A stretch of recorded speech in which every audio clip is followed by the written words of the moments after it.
studio albums, 5 extended plays, 3 live albums, and 14 compilations. You have sold well over 100 million album units, earning awards and honors in every category.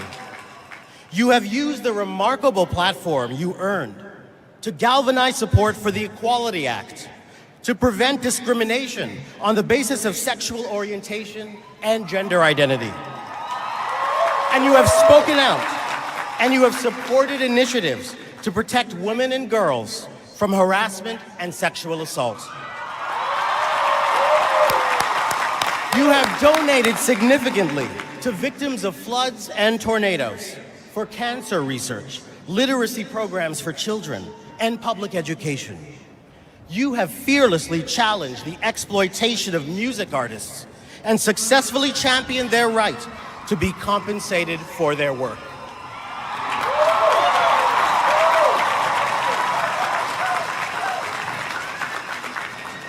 Taylor Swift.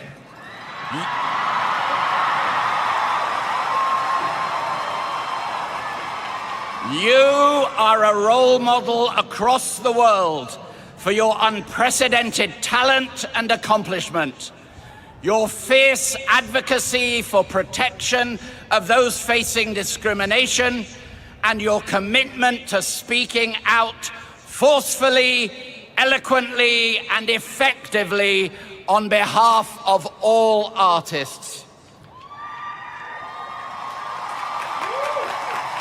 By virtue of the authority vested in me, I am pleased to confer upon you the degree of Doctor of Fine Arts, honoris causa.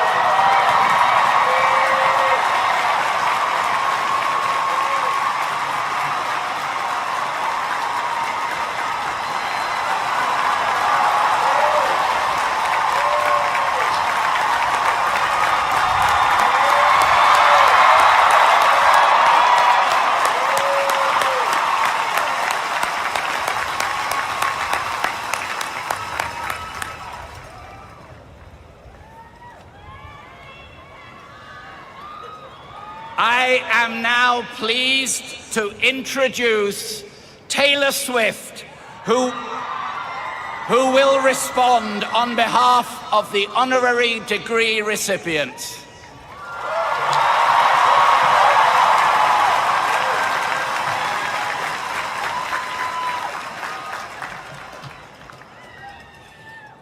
Hi, I'm Taylor.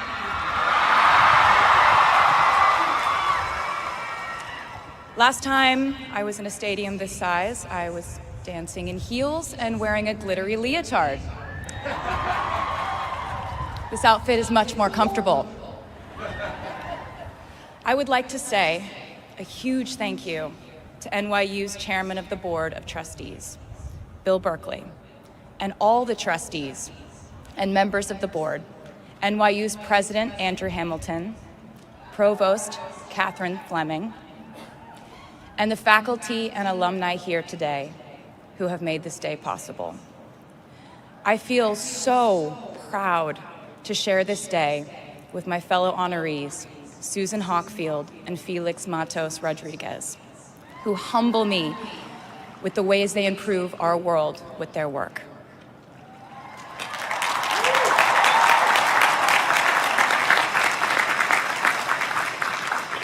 As for me, I'm 90% sure the main reason I'm here is because I have a song called 22.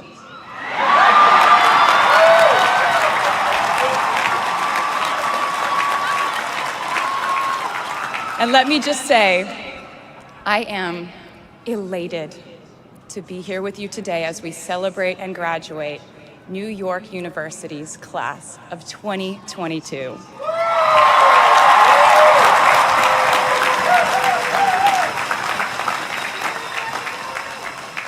Not a single one of us here today has done it alone.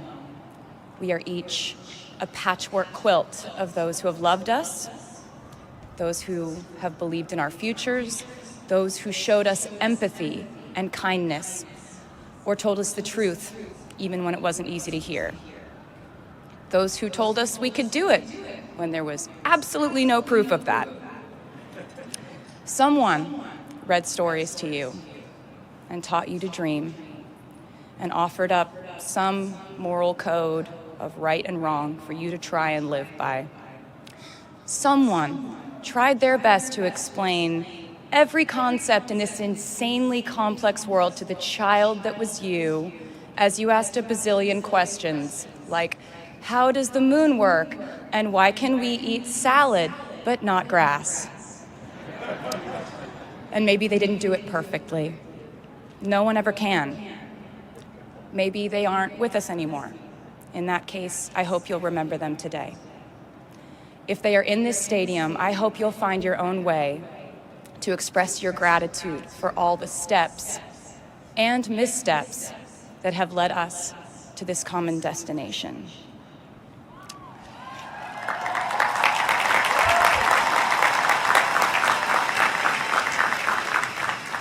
I know that words are supposed to be my thing, but I will never be able to find the words to thank my mom and dad, my brother Austin, for the sacrifices they made every day so I could go from singing in coffee houses to standing up here with you all today, because no words would ever be enough.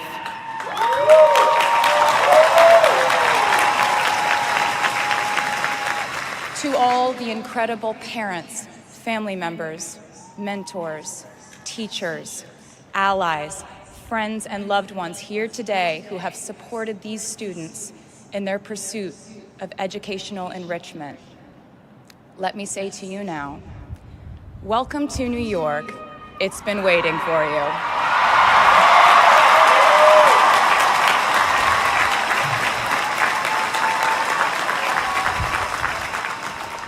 I'd like to thank NYU for making me, technically, on paper at least, a doctor.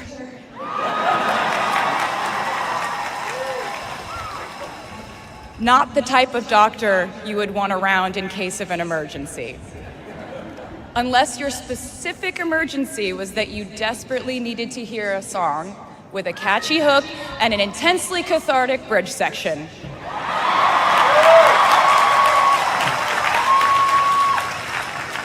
Or if your emergency was that you needed a person who can name over 50 breeds of cats in 1 minute. I never got to have a normal college experience, per se. I went to public high school until 10th grade, and then finished my education doing homeschool work on the floors of airport terminals. Then I went out on the road for radio tour, which sounds incredibly glamorous, but in reality, it consisted of a rental car, motels, and my mom and I pretending to have loud mother-daughter fights with each other during boarding so no one would want the empty seat between us on Southwest. As a kid, I always thought I would go away to college, imagining the posters I would hang on the wall of my freshman dorm. I even set the ending of my music video from my song Love Story at my fantasy imaginary college, where I meet a male model reading a book on the grass, and with one single glance, we realized we had been in love in our past lives. Which is exactly what you guys all experienced at some point in the last 4 years, right?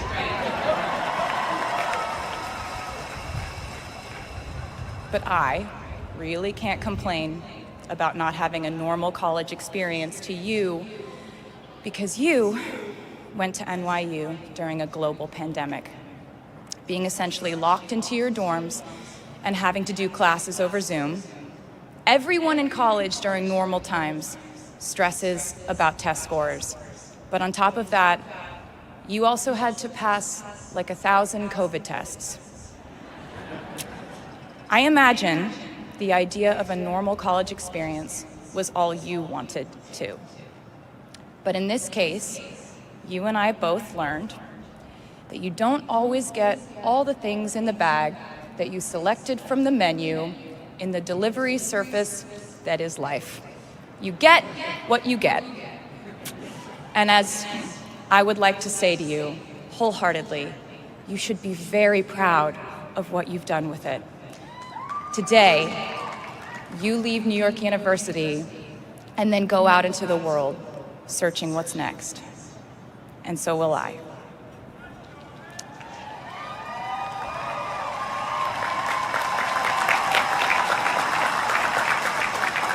So as a rule, I try not to give anyone unsolicited advice unless they ask for it. I'll go into this more later. I guess I have been officially solicited in this situation to impart whatever wisdom I might have to tell you things that have helped me so far in my life. Please bear in mind that I in no way feel qualified to tell you what to do. You've worked and struggled and sacrificed and studied and dreamed your way here today. And so you know what you're doing. You'll do things differently than I did them and for different reasons. So I won't tell you what to do because no one likes that. I will, however, give you some life hacks I wish I knew when I was starting out my dreams of a career and navigating life, love, pressure, choices, shame, hope, and friendship. The first of which is, life can be heavy, especially if you try to carry it all at once. Part of growing up and moving into new chapters of your life is about catch and release.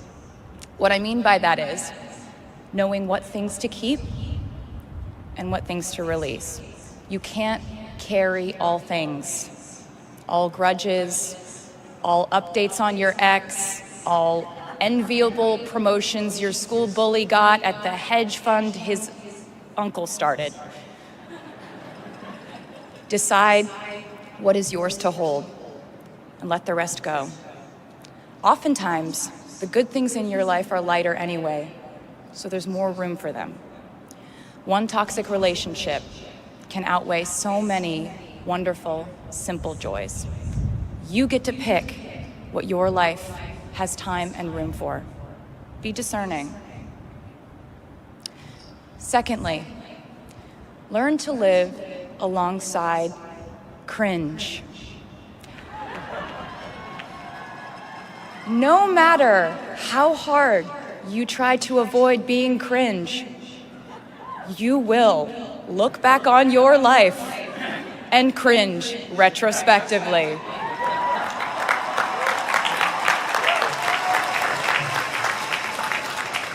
Cringe is unavoidable over a lifetime.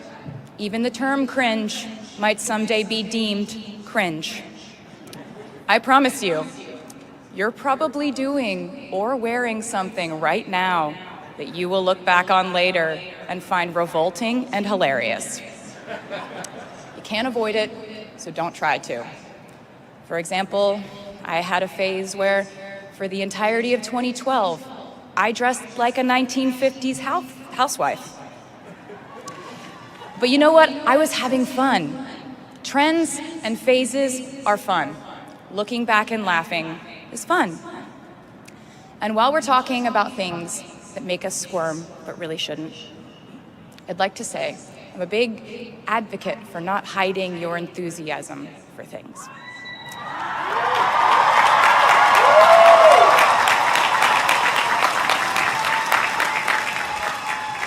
It seems to me that there is a false stigma around eagerness in our culture of unbothered ambivalence.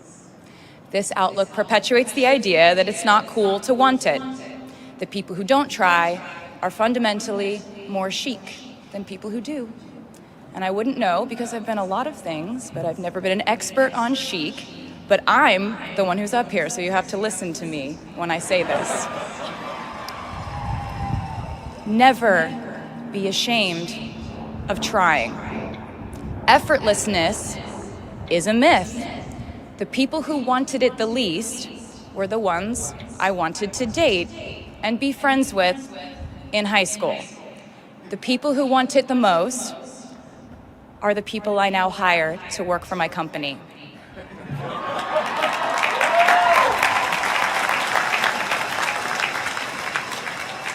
I started writing songs when I was 12, and since then, it's been the compass guiding my life, and in turn, my life guided my writing.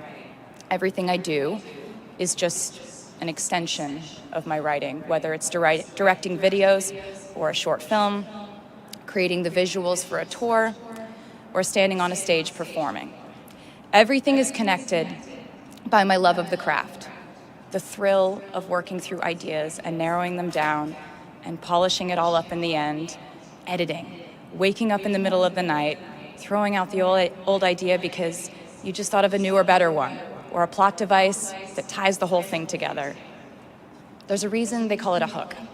Sometimes a string of words just ensnares me, and I can't focus on anything until it's been recorded or written down. As a songwriter, I've never been able to sit still or stay in one creative place for too long.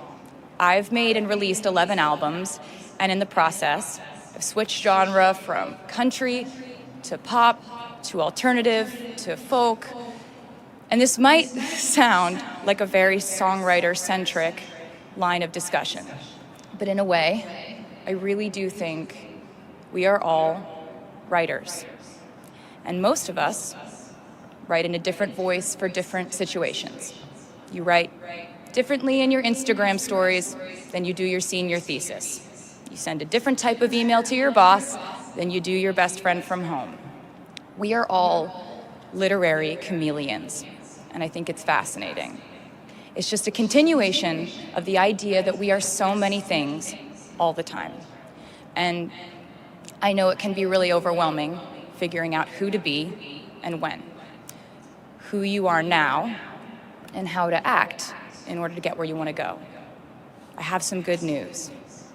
It's totally up to you. I have some terrifying news. It's totally up to you. I said to you earlier that I don't ever offer advice unless someone asks me for it, and now I'll tell you why. As a person who started my very public career at the age of 15, it came with a price. And that price was years of unsolicited advice. Being the youngest person in every room for over a decade meant that I was constantly being issued warnings from older members of the music industry, media, interviewers, executives, and this advice often presented itself as thinly veiled warnings. See, I was a teenager at a time when our society was absolutely obsessed with the idea of having perfect young female role models. It felt like every interview I did included slight barbs by the interviewer about me one day running off the rails. And that meant a different thing to every person who said it to me. So I became a young adult while being fed the message that if I didn't make any mistakes, all the children of America would grow up to be perfect angels. However, if I did slip up, the entire earth would fall off its axis, and it would be entirely my fault, and I would go to pop star jail forever and ever. It was all centered around the idea that mistakes equal failure, and ultimately, the loss of any chance at a happy or rewarding life. This has not been my experience. My experience has been that my mistakes led to the best things in my life. And being embarrassed when you mess up, it's part of the human experience. Getting back up, dusting yourself off, and seeing who still wants to hang out with you afterward and laugh about it, that's a gift. The times I was told no, or wasn't included, wasn't chosen, didn't win, didn't make the cut, looking back, it really feels like those moments were as important, if not more crucial, than the moments I was told yes. Not being invited to the parties and sleepovers in my hometown, made me feel hopelessly lonely. But because I felt alone, I would sit in my room and write the songs that would get me a ticket somewhere else. Having label executives in Nashville tell me that only 35-year-old housewives listen to country music, and there was no place for a 13-year-old on their roster, made me cry in the car on the way home. But then I'd post my songs on my MySpace, and yes, MySpace. And I would message with other teenagers like me who loved country music, but just didn't have anyone singing from their perspective. Having journalists write in-depth, oftentimes critical pieces about who they perceived me to be made me feel like I was living in some weird simulation. But it also made me look inward to learn about who I actually am. Having the world treat my love life like a spectator sport in which I lose every single game was not a great way to date in my teens and 20s. But it taught me to protect my private life fiercely.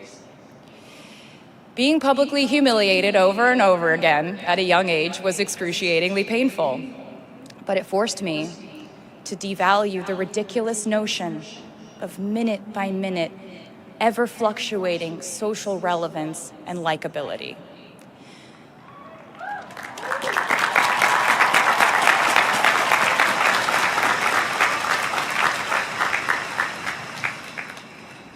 Getting canceled on the internet and nearly losing my career gave me an excellent knowledge of all the types of wine.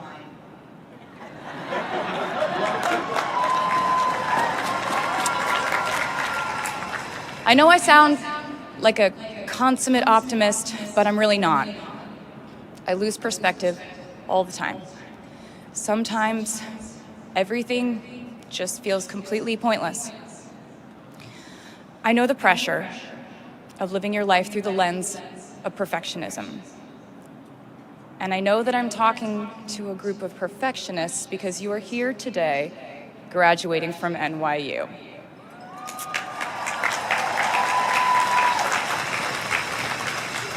So this might be hard for you to hear.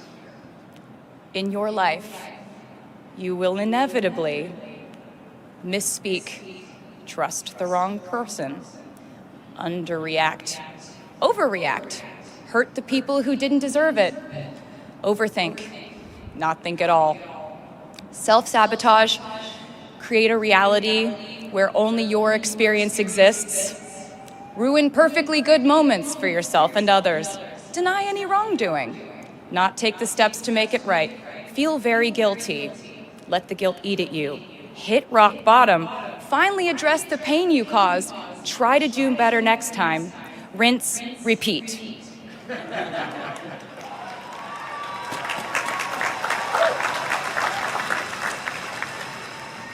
And I'm not gonna lie, these mistakes will cause you to lose things.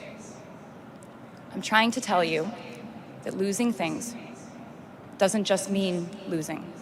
A lot of the time, when we lose things, we gain things too. Now you leave the structure and framework of school and chart your own path. Every choice you make leads to the next choice, which leads to the next, and I know it's hard to know which path to take. There will be times in life where you need to stand up for yourself. Times when the right thing is actually to back down and apologize. Times when the right thing is to fight. Times when the right thing is to turn and run. Times to hold on with all you have. And times to let go with grace. Sometimes the right thing to do is to throw out the old schools of thought in the name of progress and reform. Sometimes the right thing to do is to sit and listen to the wisdom of those who have come before us.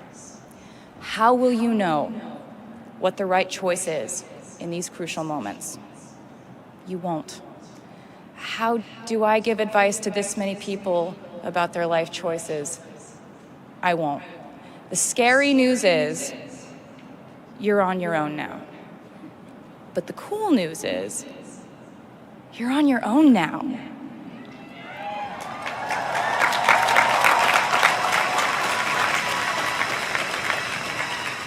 I leave you with this. We are led by our gut instincts, our intuition, our desires and fears, our scars and our dreams. And you will screw it up sometimes. So will I. And when I do, you will most likely read about it on the internet. Anyway, hard things will happen to us. We will recover. We will learn from it. We will grow more resilient because of it. And as long as we are fortunate enough to be breathing, we will breathe in, breathe through, breathe deep, and breathe out. And I am a doctor now, so I know how breathing works. I hope you know how proud I am to share this day with you. We're doing this together, so let's just keep dancing like we're the class of 22.